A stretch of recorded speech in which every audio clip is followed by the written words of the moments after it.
በስመ አብ ወወልድ ወመንፈስ ቅዱስ አሐዱ አምላክ ይትባረክ እግዚአብሔር አምላከ አበዊነ ስቡህኒ ውእቱ ወልዑልኒ ውእቱ ለዓለም። የተወደዳችሁና የተከበራችሁ የእግዚአብሔር ቤተሰቦች፣ አባቶች፣ እናቶች፣ ወንድሞች፣ እህቶች እንዲሁም ሕፃናት ሁላችሁም እንደምን ሰነበታችሁ? ለዚች ሰዓትና ዕለት ያደረሰን ልዑለ ባህሪ ቅዱሰ ባህሪ ንጹሐ ባህሪ ሕያው ባህሪ እግዚአብሔር አምላካችን ዛሬም ዘወትርም ስሙ የተመሰገነ ይሁን።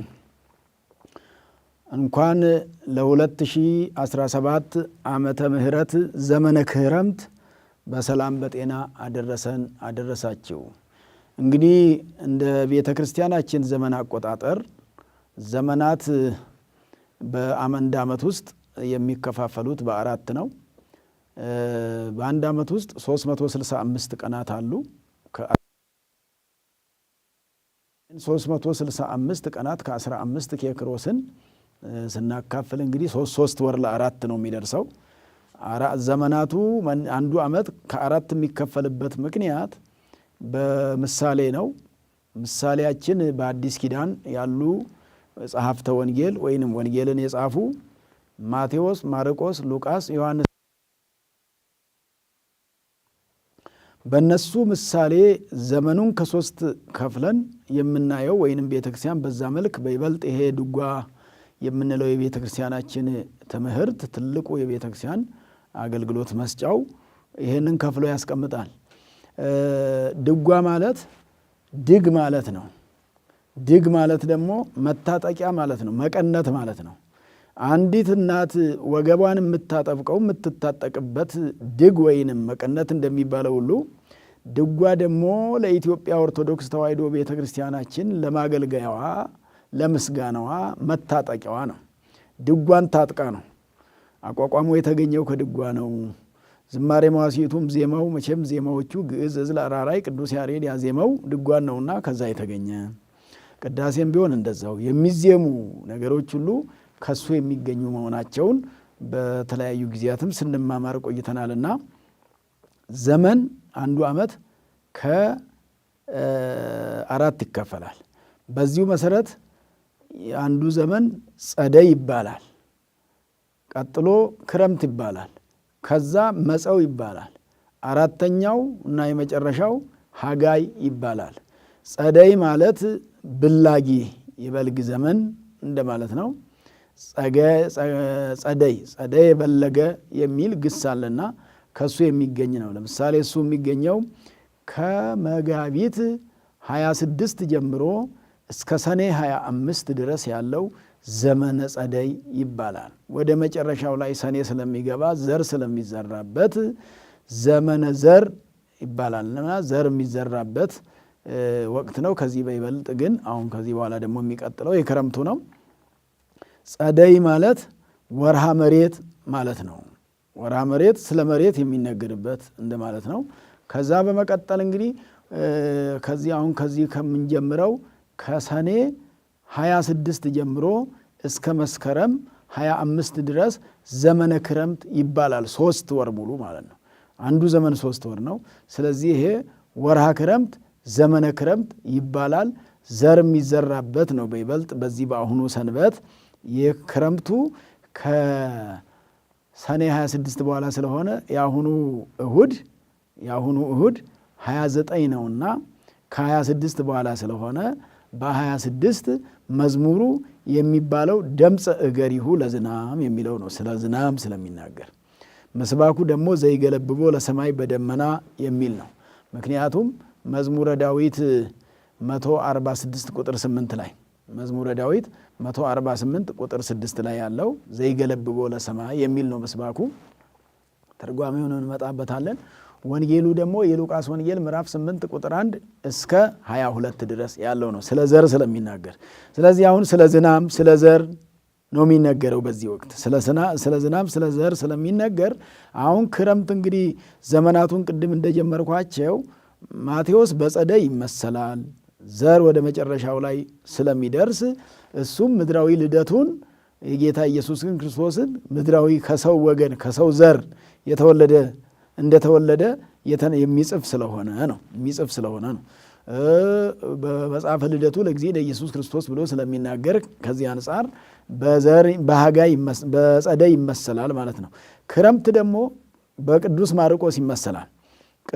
በቅዱስ ማርቆስ ይመሰላል። ክረምት በቅዱስ ማርቆስ ሲመሰል ምን ተብሏል? ወንጌሉን ሲጽፍ ቅዱስ ማርቆስ በጥምቀት ነው የጀመረው። ክረምትም ውሃ ነው፣ ውሃ መጠመቂያ ነው። ክረምት ውሃ መጠመቂያ ስለሆነ ክረምትነቱ በማርቆስ እንዲመሰል ያደረገበት ምክንያት ክረምት ውሃ ነው። ማርቆስም ደግሞ ጌታ ኢየሱስ ክርስቶስ በውሃ መጠመቁን በምዕራፍ 1 ላይ በጽሁፉ ራሱ ጽሁፉን የጀመረው ወንጌሉን መጻፍ የጀመረው በጥምቀት ነው። ቀጥሎ መጸው ነው። መጸው በሉቃስ ይመሰላል። መጸው ማለት ዘመነ ነፋስ ማለት ነው። ነፋስ የሚበዛበት እንግዲህ በአምሳለ ነፋስ የሚሰጥ መንፈስ ቅዱስን መንፈስ ቅዱስ ይመጽእ ላዕሌኪ ወኃይለ ልዑል ይጼልለኪ ብሎ በምዕራፍ 1 ላይ ይሄንን የጻፈው በአምሳለ ነፋስ የሚሰጠው መንፈስ ቅዱስ ስለ መንፈስ ቅዱስ ማደር እመቤታችን ሆይ መንፈስ ቅዱስ ያድርብሻል ብሎ እመቤታችንን እንዲህ እየተናገረ ስለሆነ የነፋስ ወቅት ስለሆነ በመንፈስ ቅዱስ እመቤታችንን መንፈስ ቅዱስ እንዳደረባት የሚናገር የከፈለ ያዋሃደ መንፈስ ቅዱስ ነውና እመቤታችንን ማለት ነውና እሱን ይናገራልና ዘመነ መጸው ነው። ዘመነ መጸው ይሄ ክረምቱ ቅድም እንደነገርኳችሁ ነው። ማርቆስ ክረምት የተባለው ከሰኔ 26 እስከ መስከረም 25 ነው። ጸአተ ክረምት ነው የሚባለው እሱ። አሁን ሰኔ ላይ ደግሞ 25 ጸአተ ክረምት ማነው ጸአተ ጸደይ በአተ ክረምት እንደተባለው ከዛ መጸው መስከረም 26 ጀምሮ እስከ ታኅሳስ 25 ለ3 ወራት የሉቃስ ነው ወይንም ዘመነ መጸው ይባላል ማለት ነው። ቀጥሎና መጨረሻው ከታኅሳስ 26 ጀምሮ እስከ መጋቢት 25 ድረስ ደግሞ ዘመነ ሐጋይ ይባላል። ይሄ ደረቅ ነው። ሁሉ ደረቅ የሚሆንበት በጋ ማለት ነው። ቅዱስ ዮሐንስ ወንጌላዊን ነው የሚመስለው። ይሄ በዮሐንስ ይመሰላል። ዮሐንስም ወንጌሉን ሲጽፍ መስተቃርን የሌለበት ደረቅ ቃል ቀዳሚሁ ቃል በቅድሚያ ነበረ፣ በመጀመሪያ ነበረ፣ በቅድምና ነበረ እያለ ስለጻፈ እሱ በዮሐንስ ይመሰላል ማለት ነውና ቤተ ክርስቲያናችን እነዚህን ዘመናት በዚህ መልክ አስባ ነው በእነዚህ ዘመናት ሁሉ ለክረምት የሚስማማውን፣ ለጸደይ የሚስማማውን፣ ለመጸው የሚስማማውን፣ ለሐጋይ ለበጋ የሚስማማውን እያየች ነው የምታመሰግነው ከድጓ እየመጣ ማለት ነውና 4 ናቸው ወንጌላውያኑ ማቴዎስ፣ ማርቆስ፣ ሉቃስ፣ ዮሐንስ። ዘመናቱ ደግሞ በአንድ ዓመት ውስጥ ያሉት ጸደይ፣ ክረምት፣ መጸው፣ ሐጋይ ነው ማለት ነው። ወደ መዝሙሩ እንገባለን። መዝሙሩ ደምፀ እገሪሁ ለዝናም ይላል። የዚህ ሰንበት መዝሙር ደምፀ እገሪሁ የዝናም እግር ተሰማ ነው። ዝናም ተሰማ ነው በቀላሉ። ሶበይ ዘንም ዝናም ይትፌስሑ ነዳያን ይላል ቅዱስ ያሬድ። ዝናብ በሚዘንብበት ጊዜ ድሆች ይደሰታሉ፣ ደስ ይሰኛሉ። ምክንያቱም የሚጠግቡበት እየመጣላቸው ነውና። እግዚአብሔር ሰውን የሚመግበው በዝናም አብቅሎ በፀሐይ አብስሎ ነውና ድሆቹ ሁሉ የሚበሉትን ያጡ የነጡ ሁሉ ይደሰቱበታል በዝናም። እንደ ዝናም የሚያስደስት ነገር የለም። ሁሉ ነገር የሚገኘው ከዝናም ነው። ዝናም ካልተገኘ የሚበቅል ነገር የለም ማለት ነው። እንስሳት ሳር አያገኙም፣ ሰውም እህል አያገኝም። እንስሳት ውሃ አያገኙም፣ ሰውም ውሃ አያገኝምና ካልዘነበ ማለት ነውና ስለዚህ ይሄን በዚህ መልክ የምንረዳው ነው ማለት ነው። ከዚያ በመቀጠል ሶበይ ዘንም ዝናም ይጸግቡ ርሁባን፣ ዝናም በሚዘንብበት ጊዜ ረሃብተኞች ይጠግባሉ። ይጸግቡ ርሁባን ማለት ርሁባነ ሥጋ በዚህ በዝናም በቅሎ በፀሐይ በስሎ በሚበላው ይደሰታሉ፣ ይጠግባሉ ነው። ርሁባነ ነፍስ ደግሞ በቃለ እግዚአብሔር በወንጌል ይጠግባሉ ነው። ነፍሳችንን የሚመግባት ወንጌል ነው። ሥጋችንን የሚመግባት ዝናም ነው። ሁለቱንም መጋቢ ግን እግዚአብሔር ነው። ዝናም የሚያዘንበውም እሱ ነው። ወንጌልን ለዓለም ያስተማረም እሱ ነው። አባቶቻችን ሐዋርያትን እንዲያስተምሩ ያደረገም እሱ ራሱ ቅዱስ እግዚአብሔር ነው። ወሰርዐ ሰንበተ ለሰብእ ዕረፍተ፣ ሰንበትን ለሰው ልጅ አዘጋጀ ነው። ሰንበትን ለሰው ልጅ አዘጋጀ። ማን? እግዚአብሔር። ሰንበትን ለእረፍት፣ ሰንበትን ለቅዳሴ፣ ሰንበትን መዝሙር ለመቆም፣ ሰንበትን ቅዳሴ ለማስቀደስ ለመቀደስ ሥጋው ደሙ እንድንቀበልበት ሰንበትን አዘጋጀልን ማለት ነው። የመዝሙሩ ክፍል በዚህ መልክ ይተረጎማል። ቀጥሎ ምስባክ ነው። ምስባክ አሁን እንዳልኳችሁ መዝሙረ ዳዊት 146 ከቁጥር 8 ላይ ነው። 146 ከቁጥር 8 ላይ ዘይገለብቦ ለሰማይ በደመና ሰማዩን በደመና የሚጋርደው ወያስተደሉ ክረምተ ለምድር ለክረምት ምድርን ለምድር ክረምትን የሚያዘጋጅ ለምድር ክረምትን የሚያዘጋጅ ዘያበቁል ሳይረ ውስተ አድባር ሳርን በተራሮች ላይ የሚያበቅል እግዚአብሔር ነው። ቅዱስ ዳዊት የእግዚአብሔርን ሥራ በክረምት እግዚአብሔር ምን እንደሚሠራ ነው የተናገረው። እዚህ ክረምት ላይ እግዚአብሔር ምን ያደርጋል? ሰማይን በደመና ይሸፍነዋል። ወደ ላይ ቀና ብላችሁ ስታዩት ሰማዩ በደመና ተሸፍነዋል። በክረምት ክረምት መሆኑ የሚታወቀው ሰማይን ደመና ይሸፍነዋል ማለት ነው። ደመና ይጋርደዋል ማለት ነው። ከደመና ደግሞ ዝናብ ይወርዳል ማለት ነው። አዎ ወደፊት ብዙ በዚህ በክረምቱ የምንማራቸው እንግዲህ እንደ እግዚአብሔር ፈቃድ ብዙ አሉ። ሰማዩን ጊዜውን ጠብቆ ክረምቱ ደረሰ፣ ሰዓቱ ደረሰ ብሎ እግዚአብሔር በዚህ ሰዓት ሰማዩን በደመና የሚሸፍን ከደመና ደግሞ ለሰው ልጅ ዝናብ የሚያዘንብ በዝናሙ ደግሞ በይበልጥ በዚህ በቅኔው ትምህርት በዚህ ወቅት እንግዲህ ጊዜ ያላቸው አሁን ለምሳሌ በዚህ በመዝሙሩ በዚህ አሁን ከሰኔ 26 እስከ 22 ድረስ ማን ነው እስከ 26 እስከ ሐምሌ 2 ደምፀ ነው የሚባለው። ለብቻው ተለይቶ ደግሞ እሱ በሁለት ደግሞ ታዲዮስ ስለሚውል አሰርጎሙ የሚባል መዝሙር አለ። ሐዋርያትም በብዛት እዚህ ሐምሌ ውስጥ ነው እረፍታቸው። በየሰዓቱ ስንደርስባቸው የምንማራቸው ይሆናል።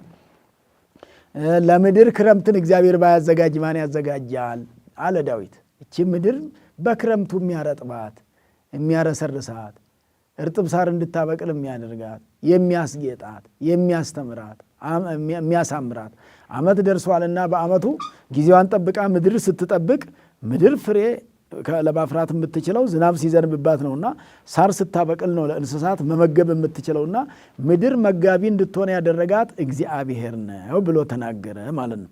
ይህን ያደረገ እግዚአብሔር ነው አለ። ዘያበቁል ሳይረ ሳርን የሚያበቅል በየተራሮቹ ላይ ሳርን የሚያበቅል እርሱ ነው ብሎ የተናገረው ነውና የምስባኩ ምስጢር የእግዚአብሔርን ደመና ማምጣት፣ ዝናምን ማዝነም፣ ክረምት ማዘጋጀት፣ ሳሮችን ማብቀልን ለእንስሳቱም ለሰዎችም የሚመግብ እግዚአብሔር ነው ብሎ ነው ዳዊት የተናገረው። እንግዲህ ጊዜውን ጠብቆ ሰዓቱን ጠብቆ የሚመግበን እግዚአብሔር የተመሰገነ ይሁን። በቃለ ወንጌልም የሚመግበን እንደዚሁም ደግሞ ለእንስሳት የሚመግባቸው እኛንም በስጋችን ደግሞ ምንበላውን ያላሳጣን የምንጠጣውንም ያላሳጣን የምንለብሰውን ያላሳጣን ትንፋሽ ያልነሳን እግዚአብሔር የተመሰገነ ይሁን። የእግዚአብሔር ስራ ድንቅ ነው። ክረምት ዓመት ጠብቆ የሚመጣ ነው እና ቅድም በመግቢያም እንዳልኳችሁ ለክረምቱ ወራት ለክረምቱ ወር ለነዚህ ለሶስት ወራት ክረምትን ተቀብለን በክረምት ለምንጠቀምበት ወቅት ያደረሰን እግዚአብሔር የተመሰገነ ይሁን። ወንጌሉም የሉቃስ ወንጌል ምዕራፍ 8 ቁጥር 1 እስከ 22 ነው። እንግዲህ እዚያ ላይ የሚናገረው ወእንዘ ያጸምዕዎ ኩሎሙ ህዝቡም ሁሉ ሲያዳምጡት ጌታ ኢየሱስ ክርስቶስ በምሳሌ ነው ያስተማረው። በምሳሌ እንዳስተማረ ነው ሉቃስ ምዕራፍ 8 ቁጥር 1 ጀምሮ እስከ 22 ነው ንባቡ። በይበልጥ ግን ትልቁ ምስጢር ያለው ዘሩን የሚመለከት አሁን ገበሬዎቹ ዘር ስለሚዘሩ ቁጥር 4 ጀምሮ ስታዩት ሰው ተሰብስቦ ጌታ ኢየሱስ ክርስቶስን በወንጌሉ ዘመን ሲያዳምጠው በነበረበት ጊዜ ጌታ ኢየሱስ ክርስቶስ በምሳሌ ያስተማራቸው። እዚህ ላይ በዘር ነው መስሎ ያስተማራቸው። ዘር ማለት ይሄ እህል ማለት ነው። ስንዴ ይሆናል፣ ገብስ ይሆናል። አንዱን የሚሆነው ገበሬዎቹ በአሁኑ ሰዓት እንግዲህ እንደየደረጃው ቀድሞ ስንዴ ይዘራሉ፣ ገብስ ይዘራሉ። ከዛ ደግሞ ወደ መጨረሻው ላይ ጤፍ ይዘራሉ። መጨረሻ መስከረም ላይ ደግሞ ሽምብራ ይዘራል። በዚህ በመሃሉ ላይ ደግሞ ባቄላም፣ አተርም፣ ተልባም እንደየአስፈላጊነቱ የሚዘሩ ነገሮች ገበሬዎቹ ያውቋቸዋል ጊዜያቸውንና አሁን ይሄ እንደ ሰም ነው የተቆጠረ። ይሄ ወቅቱ አሁን የዘር ወቅት በሆኑ በወንጌል ውስጥ ስናይ እንደ ሰም ነው። በዚህ ወቅት ገበሬዎች የሚያደርጉትን ነገር ነው ጌታ ኢየሱስ የተናገረው። ገበሬዎቹ ዘር ይዘራሉ አለ። ዘሪ ሊዘራ ወጣ ነው እንደው የሚለው በማቴዎስ ምዕራፍ 13 ላይ ዘሪ ሊዘራ ወጣ እያለ ነው የሚናገረው። እዚህ ላይ እንግዲህ በዘሪ ሊዘራ በወጣ ጊዜ ይዘራል። ሲዘራ ምን ሆነበት? ወፈረ ይዝራ ዘይዘር ይላል። የሚዘራው ሊዘራ ተሰማራ። ገበሬ ሊዘራ ወጣ፣ እንደ ወጣም ዘራ። ሲዘራ ያው ዘር እንግዲህ እንዲህ ሲበተን ገበሬዎቹ ሲበትኑት አንደኛው ወዲያው የተዘራው መንገድ ዳር ወደቀ ይላል። ዘሩ አንድ አይነት ዘር ሆኖ ነው፣ ዘሩ አይለያይም። መንገድ ዳር ወደቀ፣ ወዲያው ወፎች መጥተው በሉት አለ። ሲበተን ተስፈንጥሮ ዳር ላይ ወድቆ ነው። ወፎች መጥተው በሉት ስለተጋለጠ አፈር ጋር ስላልተቀላቀለ ማለት ወፎች መጥተው በሉት አለ። ሁለተኛው ደግሞ ጭንጫ ላይ ወደቀ አለ። ሁለተኛው ጭንጫ ላይ ነው የወደቀ።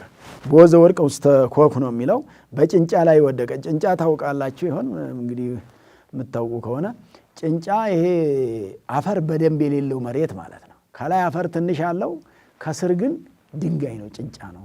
ስሩ ወደ ታች እንዳይሄድ የሚያደርግ ነው። ተዘራ ወዲያው በቀለ አለ።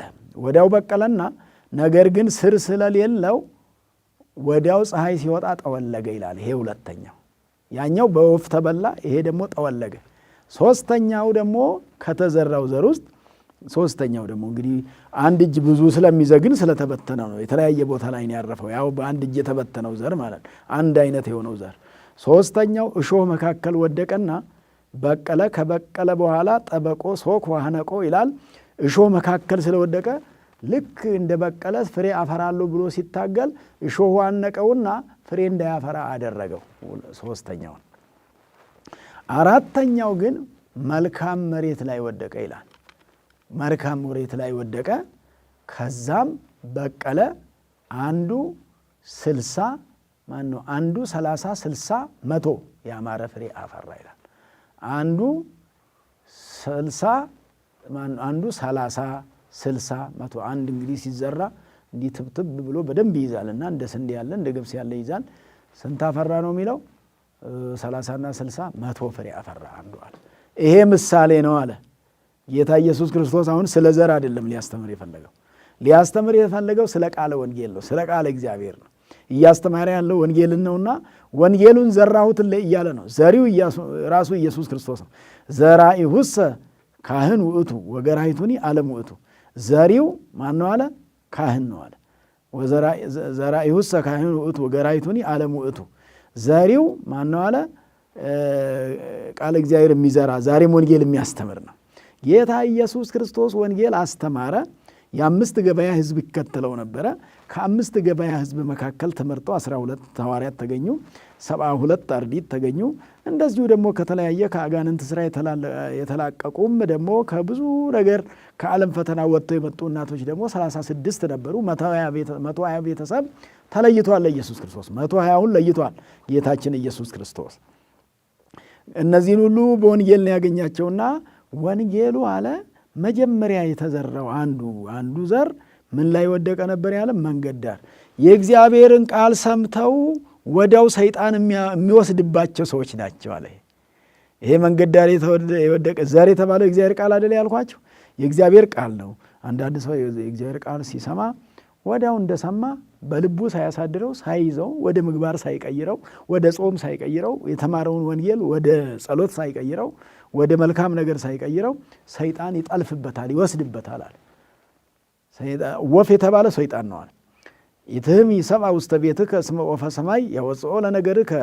በቤት ውስጥ ሰውን አትማ የሰማይ ወፍ ያወጣብሃልና። ዛሬ ሁለት ሆናችሁ የመከራችሁትን በየት እንደሚወጣ በምን ታውቃላችሁ? በልብ ያለ እንኳን በየት እንደወጣ አልታወቅ እስኪል ድረስ ጥርጥር ውስጥ ተደርሷል በዚህ ዘመን። ምክንያቱም የምታዋሩት ሰው የሰማውን ይዞ አይቀመጥም። ብዙ ሰዎች የሰሙትን ነገር ይዞ አይቀመጡም። ሰምተው ለሆነ አካል ካልነገሩ፣ ካላደረሱ፣ ካላወሩ ያቅታቸዋል። ይሄ ማለት ስለዚህ በቤት ውስጥ ሰው እንዳታማ ወፍ ያወጣባል የተባለው ሰይጣን ያወጣባል ነውና መተማማትም አይገባ መሰረቱ። ቢወጣም ባይወጣም ስለሚወጣ ብቻም ሳይሆን ሐሜት ኃጢአት ነው። ቢወጣም ባይወጣም ኃጢአቱ አይቀርም ነው። ነገር ግን ለጠብ የሚያበቃው ሲወጣ ነውና ሲሰማ ነውና፣ ስለዚህ ይሄ ወፍ የተባለው ሰይጣን ነው። መንገድ ዳር የወደቀው ቃል እግዚአብሔር ነው። ወንጌል ሰምተው ቃል እግዚአብሔር ሰምተው በልቡናቸው ያላጸኑ ቤት አይሁድ ስለነበሩ ነው።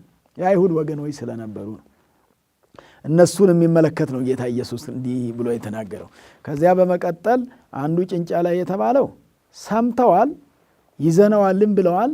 ነገር ግን ልክ ጭንጫ ላይ ወድቆ ለጊዜው በቅሎ ወዲያው ከስር አለት ስለሆነ እንደደረቀ ሁሉ ቃለ እግዚአብሔር ይሰሙና ለጊዜው ሲሰሙ ከንፈራቸውን እየመጠጡ እልልታ የሚያበዙ ጭብጨባ የሚያበዙ ገብቶናል የሚሉ ተደስተናል የሚሉ ነገር ግን ወደ ምግባር የማይቀይሩ ወዲያው ደግሞ ሌላው ሲነግራቸው ልውጥ የሚሉ አንዴ በሰሙት ነገር የማይጸኑ ያንን ፍሬ የማያፈሩበት ፍሬ የማያስገኙበት ናቸው ማለት ነው። እንግዲህ አንዳንድ ጊዜ ወንጌልን ሰምተናል፣ ተረድተናል፣ አውቀናል ብለን እያሰብን ሕይወቱን የማንኖርበት ከሆነ መልካም አይደለም ማለት ነው እና ይሄን ያመለክታል። ይሄ ሶስተኛው እሾህ መካከል የተዘራ የተባለው ቃለ እግዚአብሔር ይሰሙና ፍሬ እንዳያፈሩበት ግን እሾህ ያንቃቸዋል። እሾህ የተባለው የዓለም ጥቅም ነው። ጥቅመኝነት እሾህ ነው። ክፋት እሾህ ነው። ያንን ዘር እንዳያፈራ እንዳረገው ሁሉ እሾሁ ቃለ እግዚአብሔር በእኛ ላይ እንዳያፈራ የሚያደርግ ገንዘብ መውደድ፣ ስጋዊ ክብርን መውደድ፣ በይበልጥ ስብጠተ ብዕል ይላል ወንጌሉ። ይህ የዚህ ዓለም ሀብት ተድላ ደስታን ሐውዘ አየራት ማለት ወሳምራት ይላል። የምድር ደስታን መውደድ። ምድራዊ ነገር ይቀርብኛል ስንል ቃለ እግዚአብሔር ያለን ነገር ይቀራል። እግዚአብሔር በወንጌሉ የነገረን ነገር እኮ እንዳንተገብር የሚያደርገን የዚህ የዓለም ጣጣ ነው። የዓለም ውጣ ውረድ፣ በዓለም ውስጥ እጠቀማለሁ፣ እኖራለሁ፣ ዓለም ውስጥ ይሄን አገኛለሁ፣ ዓለም ውስጥ ይሄን እሰራለሁ የሚል ነገር እንዲህ ያደርጋል። እንዲህ ስለሚያደርግ እንዳያንቀን ነው የሁሉ እሾሁ እንዳያንቀን፣ የዓለም ጥቅም እንዳያንቀን፣ በተማርነው እንዳንኖር እንዳያደርገን፣ በተማርነው ንስሐ ገብተን ስጋው ደግሞ እንዳንቀበል የሚያደርገን የዓለም ጣጣ ነው። ቁሱ ነገር ነው። ስጋዊው ነገር ነው። ስጋዊ መብል ነው። መጠጥ ሁሉ ልክ የሌለው መጠጥ አያስፈልግም። ልክ የሌለው መብልም አያስፈልግም። ልክ የሌለው ጥቅምም አያስፈልግም። በመጠን ኑሩ እንደተባለ ሁሉ ቅዱስ ጴጥሮስ እንዳለው በመጠን መኖር ያስፈልጋል። አንደኛ ጴጥሮስ ምዕራፍ 5:8 ላይ ባለጋራችሁ ዲያብሎስ ላም እንዳየ አንበሳ ያገሳልና እናንተ በመጠን ኑሩ ተብሎ ተነግሮናል።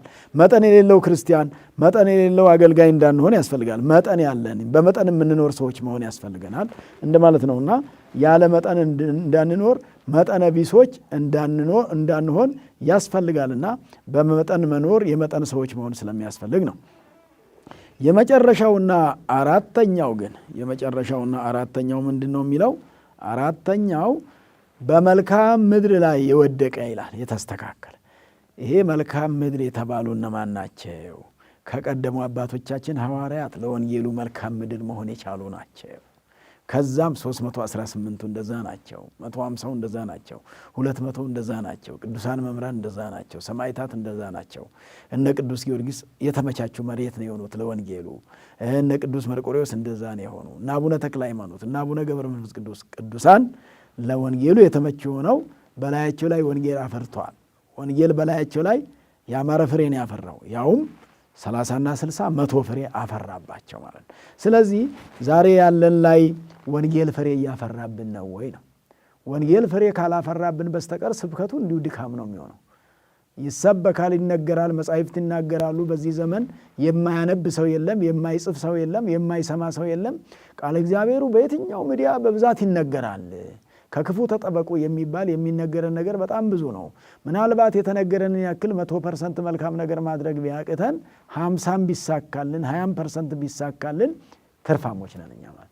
ምናልባት ምንም ነገር ሳናተርፍና በዜሮ የቀረን እንደሆነ ግን በባዶ የቀረን እንደሆነ ግን ምንድነው የሚያጋጥመን ማለት ነው? መጨረሻ ላይ ወቀሳ ነው። እንደውም እዚህ ወንጌል ላይ ጌታ ኢየሱስ ክርስቶስ ይሄን ሁሉ ተናገረና ቃለ እግዚአብሔርን ሰምተው የማያስተውሉ እያዩ የማያዩ እየሰሙ የማይሰሙ የሚል ነገር ወቀሳ ሁሉ አለ። እዚህ ወንጌል ወደ መጨረሻው ማለት መስማትን ይሰማሉ ነገር ግን አያስተውሉም ተብሎ በኢሳይያስ ላይም ተነግሯል። ቅዱስ ጳውሎስም ይሄንን በሮሜ ላይ ወወሃቦሙ እግዚአብሔር መንፈሰ ድንዙዘ ከመ ኢይነጽሩ በአዕይንቲሆሙ ወኢይርአዩ ወኢይስምዑ በአእዛኒሆሙ፣ በዓይኖቻቸው አይተው እንዳያዩ በጆሮዎቻቸው ሰምተው እንዳያስተውሉ የሚያደነዝዝ መንፈስን ሰጣቸው ይላል። የማያምኑበት ስለሆነ ስላስቸግሩ ማለት ለሚያስቸግሩ ሰዎች እግዚአብሔር የሚያደነዝዝ መንፈስን ይሰጣቸዋል። አሁን ይሄ መደንዘዝ ነገር ነው በብዛት ያለው። አሁን የሚታየው እኮ የደነዘዘ ነገር ነው። ወንጌሉ ይነገራል፣ ቅዳሴው ይቀደሳል፣ መስዋዕቱ ይሰዋል፣ ቤተ እግዚአብሔር ምልልሱ አለ፣ በጎ ነገሩ አለ፣ አብያተ ክርስቲያናት ይታነጻሉ፣ ኦርቶዶክስ ነን ይላል። ኦርቶዶክስ ነኝ ተብሎ ትክክለኛ የኦርቶዶክስ ስራ መስራት ካልተቻለ መደንዘዝ ነው። ወንጌሉ ላይ እሾህ እንዳንሆንበት ያስፈልጋልና እሾህ እንዳነቀውና ያዘር እንዳያፈራ እንዳረገ ሁሉ ዛሬ እኛ ወንጌሉን እያነቅ ነው። ወንጌሉ በእኛ እየታነቀ በክፉ ሐሳብ እየታነቀ በክፋት እየታነቀ መልካም ነገር እንዳንሰራበት እየሆነ ስለሚገኝ ዓለም ዛሬ ራሱ ወንጌል ላይ እሾህ ሆኖበት የተገኘበት ዘመን ነው። እንደገናም ደግሞ ሌላው ሰው አንዱ ላይ እሾህ መሆንም አስፈላጊም አይደለም። እሾህ የሚወጋ ነውና ሌላውም መውጋት ሌላውም መጉዳት ዞሮ ዞሮ ዋጋ ስለማያሰጥ ለሰው ልጅ መልካም ማሰብ ነው ዋጋ የሚያሰጠው። የወንጌል ልጆች የመልካም ዘር ንጹህ ዘር ያስፈልጋልና ንጹህ ዘር ነው የተሰራው። የተዘራባቸው መሬቶች ናቸው ችግር የነበሩት እንጂ ዘሩ ላይ ችግር አልነበረም ወገኖች። ወንጌል ላይ ችግር የለም። ወንጌል የተዘራብን ሰዎች ነን ችግር የሚኖርብን። ወንጌል የተዘራብን ሰዎች ለወንጌሉ የማንመች ሰዎች በመሆናችን፣ ምቹ መሬት አለመሆናችን፣ ጭንጫ መሆናችን፣ እንደገና ደግሞ መንገድ ዳርም ሲበተን ወፍ የሚወስድብን በመሆናችን ከስጋ ወደሙ መቀበልና ወደ እግዚአብሔር ከመመለስ ዘግይተን የምንገኘው በዚህ ምክንያት ስለሆነ ከመልካም ነገር ዘግይተን የማንገኝ እንድንሆን እግዚአብሔር አምላካችን ሁላችንንም እንዲረዳን ከመልካም ነገር መዘግየት አይገባም። መልካም ነገር ማሰብ ያስፈልጋል። በመልካም ነገር መኖር ያስፈልጋል። ከመልካም ነገር መለየት አያስፈልግምና በረከተ ስጋ በረከተ ነፍስን የሚያድለን እግዚአብሔር ዘመናትን እያፈራረቀ የሚመግበን ዘመናትን እያፈራረቀ የሚረዳን የሚመግበን የሚያኖረን እግዚአብሔር የተመሰገነ ይሁን። በዚህ በወራ ክረምት እንግዲህ በየሳምንቱም ያው መዝሙራቱም አሉ። የክረምትን ሐሳብ አይለቅም። የክረምትን ነገር ይዞ ነው የሚሄደው። ምክንያቱም ወቅት ስለሆነ በዚህ ወርሃ ክረምት ተብሎ ሲባል የዘመነ የማርቆስ ምሳሌ ሆኖ የወንጌላዊ የማርቆስ ወንጌል ምሳሌ ሆኖ ሚያዝያ 30 ቀን እንዳከበርን ማርቆስ በወሩ በ30 ነው የሚከበረው። በዓሉ በዚያ ቀን ነው። ወደ አፍሪካ መጥቶ ያስተማረ ታላቅ ሐዋርያ ነውና ይህን የክረምቱን ወር እንግዲህ ወንጌል የምንማርበት እግዚአብሔርን የምናመሰግንበት ዘመን እግዚአብሔር እንዲያደርግልን ነው። በየጊዜያቱ ሁሉ በየሰዓታቱ የሚጠብቀን እግዚአብሔር ስሙ የተመሰገነ ይሁን። በወንጌሉ የሚመግበን እንደገና ደግሞ በሚዘራው ነገር ደግሞ ለቁመተ ስጋችን ለስጋችን የሚሆን ቆመን እንድንሄድ ቀዳሚ ሕይወቱ ለሰብእ እክል ወማይ የሰው ሁሉ የሕይወት መጀመሪያ እህል ውሃ ነውና እህል ውሃ ደግሞ ማግኘት የምንችለው ከዚህ ከክረምቱ ከተገኘው ስለሆነ እግዚአብሔር አምላካችን መግቦቱ የማይቋረጥ አምላክ ይሄን ሁሉ ፍጥረት ስፍር ቁጥር የሌለውን ተቆጥሮ የማያልቀውን ፍጥረት የሚመግብ አምላክ መጋቢ አምላክ እግዚአብሔር እንደው መጋቢ በመሆኑ በመጋቢነቱ ሁልጊዜ እየተመሰገነ የሚኖር ሲመግበን ደግሞ በእውነት ይህን መገብኳችሁ ብሎ እንደ ሰው እንደ ዓለም የማያስቸግር እግዚአብሔር ቸር ስለሆነ በቸርነቱ መጋቢ የማያልቅበት መጋቢ ባዕል ዘኢይሌቅህዎ ማንም የማይበድረው ባለጸጋ ነው ብሎ ሊቁ እንደተናገረው ማንም የማይበድረው ባለጸጋ እግዚእ ዘኢይግዕዝዎ የማይከራከሩት ጌታ ንጉሥ ዘኢይሰይምዎ ማንም ተሰብስቦ ያልሾመው ንጉሥ እግዚአብሔር ነው ይላልና ይህን ሁሉ እያደረገልን ያለ ይህን ሁሉ በጊዜያቱ ጊዜውን ጠብቆ ሰዓቱን ጠብቆ ክረምቱን በሰዓቱ እያመጣ የሚመግብ የሚያኖረን እግዚአብሔር የተመሰገነ ይሁን። በረከተ ስጋ በረከተ ነፍስን እንዲያድለን የክረምቱን ወር አስበን ዘመኑ የእግዚአብሔር ነው ብለን እንድናስብም ጭምር ነውና ቤተ ክርስቲያናችን እንደ ኦርቶዶክስ ተዋሕዶ ሃይማኖት ዜማ አላት፣ ቅዳሴ አላት። አገልግሎቱ በሙሉ ወቅቱን የጠበቀና ከዘመኑ ጋር የሚሄድ ምክንያቱም በቤተ ክርስቲያን ውስጥ ሲዜም ሲቀደስ ወቅቱ ምን ወቅት ነው፣ ይሄ ወቅት እግዚአብሔር ይሄን ያደረገበት ነው ብለን ወቅቱን የምናስብበት፣ ወቅቱን ስናስብ ደግሞ የወቅቱ ባለቤት የዘመናት ባለቤት እግዚአብሔር እንደሆነ የምናስብበት ነውና የዘመናት ባለቤት እግዚአብሔር ስለሆነ የሚያፈራርቅ ቀንና ሌሊቱንም ዘመናቱንም የሚያፈራርቅ እሱ በመሆኑ የእግዚአብሔርን ነገር የምናደንቅበት አድንቀን እግዚአብሔርን የምናመሰግንበት ስለሆነ መልካም ነገርን ያደረገልን ለወራ ክረምት ያደረሰን እግዚአብሔር ስሙ የተመሰገነ ይሁን። ወስብሐት ለእግዚአብሔር። ይቆየን።